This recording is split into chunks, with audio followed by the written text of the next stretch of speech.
Praise the Lord, hallelujah. കർത്താവ് നമ്മെ വിളിച്ചിരിക്കുക. കർത്താവിന്റെ വിളി ഓരോ വ്യക്തിയുടെയും കാതുകളിലാണ് വന്ന് പതിക്കുവാൻ ഇടയാക്കുന്നത്. ദൈവം നമ്മളെ വിളിച്ചിരിക്കുന്നത് എന്തിനായിട്ടായിരിക്കും? 1 പത്രോസിന്റെ ലേഖനം 2-ാം അധ്യായത്തിന്റെ 21-ാമത്തെ വചനഭാഗം പറയുക, അതിനായിട്ടല്ലോ നിങ്ങളെ വിളിച്ചിരിക്കുന്നത്.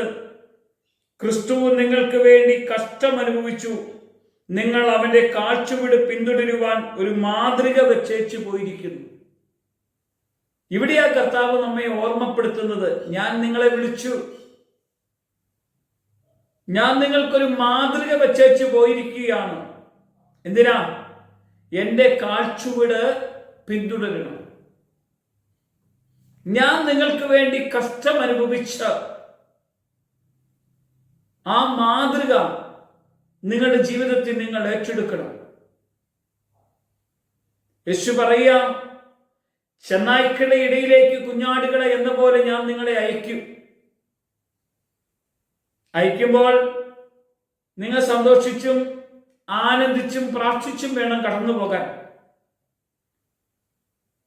കല്ലുകളും മുള്ളുകളും നിറഞ്ഞ പാതയാണ് യേശു ക്രിസ്തുവിന്റെ അടുക്കലേക്ക്. ഇടുങ്ങിയ വഴിയിലൂടെ നിങ്ങൾ കടന്നു പോകാൻ ഇടവരും. ഈ ലോകത്തിന്റെ വഴിയോ എത്രയോ വിശാലമായിരിക്കുന്നു. അതിലൂടെ അനേകർ കടന്നു പോകും. ആളുടെ പെരുപ്പവും ആളുടെ നടപ്പും കണ്ടല്ല നമുക്ക് കർത്താവിന്റെ കൃപയെ അനുഭവിക്കാൻ കഴിയുന്നത്. വളരെ പ്രയാസത്തിലൂടെയും ഞെരുക്കത്തിലൂടെയും കഷ്ടങ്ങളിലൂടെയൊക്കെ കടന്നു പോകുന്ന വഴിയാ ക്രിസ്തീയ ജീവിതം. മുള്ളുകളും കല്ലുകളും പ്രതിസന്ധികളൊക്കെയുള്ള വഴിയിലൂടെയാണ് നമുക്ക് യാത്ര ചെയ്യേണ്ടി വരുമ്പോൾ നമ്മൾ നോക്കുന്നത് യേശു ക്രിസ്തുവിലേക്കാ. കാരണം അവൻ നമ്മെ വിളിച്ചു, നമുക്കൊരു മാതൃക വെച്ചേച്ച അവൻ പോയത്. അവനെ അടിച്ചവരെ നോക്കി യേശു ക്രിസ്തു ഇവരുടെ മേൽ ഈ പാപം ചുമത്തരുതേ എന്ന് പറഞ്ഞ് പ്രാർത്ഥിച്ചവനാ കർത്താവ്.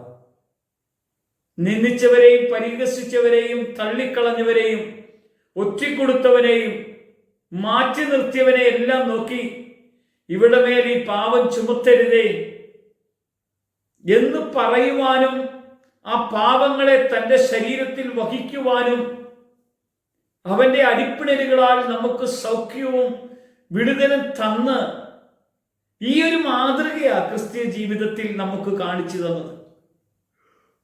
യേശു കർത്താവ് ശിഷ്യന്മാരെയൊക്കെ തെരഞ്ഞെടുത്തിട്ട് യേശു ആരാണ് എന്നവർക്ക് തെളിയിച്ചു കൊടുത്തിട്ട് ഒരു ശുശ്രൂഷകൻ എങ്ങനെ ആയിരിക്കണമെന്ന് യേശു കാണിച്ചു കൊടുത്തത്, യേശു അവരുടെ എല്ലാം പാദത്തിൽ ഇരുന്ന് അവരുടെ പാദങ്ങൾ കഴുകി ഗുരുവും കർത്താവുമായ ഞാൻ നിങ്ങൾക്ക് ചെയ്തതെന്തെന്ന് നിങ്ങൾ തിരിച്ചറിഞ്ഞ് നിങ്ങളും പരസ്പരം ചെയ്യുവിനെന്ന് പറഞ്ഞ് കാണിച്ച് പഠിപ്പിച്ചവനാണ് നമ്മുടെ കർത്താവ്. നമുക്ക് തന്ന മാതൃകയാണ് കർത്താവ്. പിശാച് ബാധിതന്റെ അടുക്കൽ ചെന്നപ്പോൾ യേശു ആ പിശാചിനെ പുറത്താക്കിയിട്ടാ കാണിച്ച മാതൃക. രോഗിയുടെ അടുക്കൽ ചെന്ന് തളർന്നു കിടന്ന മനുഷ്യൻ 38 വർഷമായി തളർന്നു കിടന്നവന്റെ അടുക്കൽ ചെന്ന് മാതൃക കാണിക്കുക, നിന്റെ കിടക്കയും എടുത്ത് എഴുന്നേറ്റ് പോകാൻ. 3 ദിവസമായി യേശുവിന്റെ കൂടെ വിശന്ന് വലഞ്ഞ് കടന്നു വന്ന ഒരു പുരുഷാരത്തിന് മുഴുവനും വിശപ്പ് മാറ്റി മാതൃക കാട്ടിയ യേശുവിനെ നമുക്ക് കാണാൻ കഴിയും. മരിച്ച് 1, 2, 3, 4 ദിവസമായി കഴിഞ്ഞ മനുഷ്യനെ എഴുന്നേൽപ്പിച്ചുകൊണ്ട് മാതൃക കാട്ടി അതേ യേശു പറയുകയാണ്, എന്റെ കാഴ്ചവിട് പിന്തുടരുവാൻ ഞാനൊരു മാതൃക വെച്ചു പോവുകയാണ്.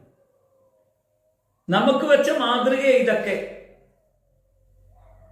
അവൻ ദൈവരാജ്യത്തിന്റെ രഹസ്യങ്ങൾ നമുക്ക് വെളിപ്പെടുത്തി തന്നു. അവൻ ജീവനുള്ള കർത്താവാണെന്ന് നമുക്ക് സാക്ഷ്യമായും ദൈവത്തിന്റെ പ്രവൃത്തിയായി നമുക്ക് അനുഭവിക്കാൻ കഴിയും. പ്രിയമുള്ളവരെ, ഈ വിളി അവന്റെ മാതൃകയെ പിൻപറ്റാനുള്ള വിളിയാണ്.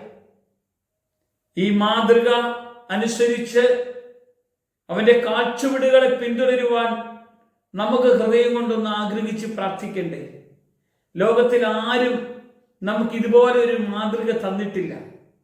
യേശു കർത്താവ് മാത്രമാണ് നിന്ദിച്ചവനെയും പരിഹസിച്ചവനെയും തള്ളിക്കളഞ്ഞവനെയും സ്നേഹിച്ച ദൈവം, ക്ഷമിച്ച ദൈവം, അവരുടെ മേൽ പാപം ചുമത്തരുതേ, അനുഗ്രഹിക്കണമേ എന്ന് പറഞ്ഞ കർത്താവ്. അവന്റെ മാതൃക ഹൃദയത്തിൽ ഏറ്റെടുത്ത് ഒരു നിമിഷം പ്രാർത്ഥിക്കാൻ. കർത്താവേ, ഈ മാതൃക പിൻപറ്റുവാൻ തക്കവണ്ണം നിന്റെ മക്കളായി ഞങ്ങൾക്ക് വലിയ കൃപയും അഭിഷേകം തന്ന് ഞങ്ങളെ നടത്തണമേ. ആത്മസാന്നിധ്യം കൊണ്ട് നിറയ്ക്കണം. യേശുവിൻ നാമത്തിൽ തന്നെ ആമേൻ.